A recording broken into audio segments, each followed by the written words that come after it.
ఎక్కడ నీకు మార్గము లేదో అక్కడే నీ దేవుడు నీకు మార్గాలు తెరుస్తాడు. ఉదాహరణకి అబ్రహాముని దేవుడు ఆజ్ఞాపించాడు, ఇస్సాకును తీసుకుని వెళ్లి బలి ఇమ్మని.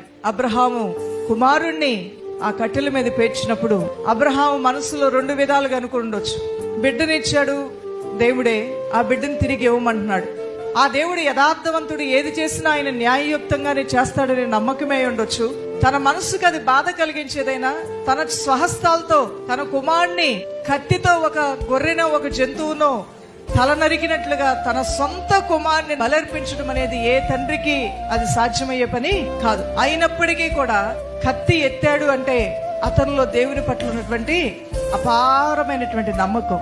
అప్పుడు దేవుడు అన్నాడు, అబ్రహామా కత్తి కిందకి దించు.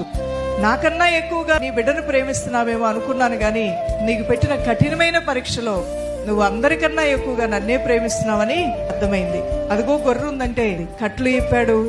ఆ సర్వశక్తి గల దేవునికి ఆ బలిపీఠం మీద గొర్రెను బలిగా అర్పించాడు. దేవునికి మహిమ కలుగునుగాక. ఎంత ఘోరమైన పరిస్థితి గుండా నువ్వు వెళ్తున్నా, ఎంత ఆలస్యముగా నీ జీవితంలో కార్యాలున్నా, ఆయన ప్రేమిస్తున్న నీ జీవితంలో కార్యసిద్ధి కలుగునట్లుగా ఆయన ఒక మేలు, ఒక మార్గం నీ కొరకు తెరిచే ఉంచాడు. 20 సంవత్సరాలు పెళ్ళయి 20 సంవత్సరాలు గర్భఫలం నీకు లేకపోయినా దేవుడు అన్నాడు, నీ హృదయంలో నువ్వు ఆశను కోల్పోవద్దు, నీ కొరకు నేను మార్గం తెరవబోతున్నాను అంటున్నా. ఇది ఎలా అనేది నీకు అనవసరం. నీవు దేవుని ఏర్పాట్లు ఆయన చెప్పిన కార్యాలు చేస్తూ ముందుకు వెళ్ళి మార్గాలు లేని దగ్గర మార్గాలు తెరవబడబోతున్నాయి. సమస్యలు పోని దగ్గర సమస్యలు పూర్తిగా నిన్ను వదిలి పారిపోబోతున్నాయి. యేసునామములో శుభకార్యాలు జరిగిపోతాయి. కట్టలేని గృహాలు కట్టుకోగలుగుతారు.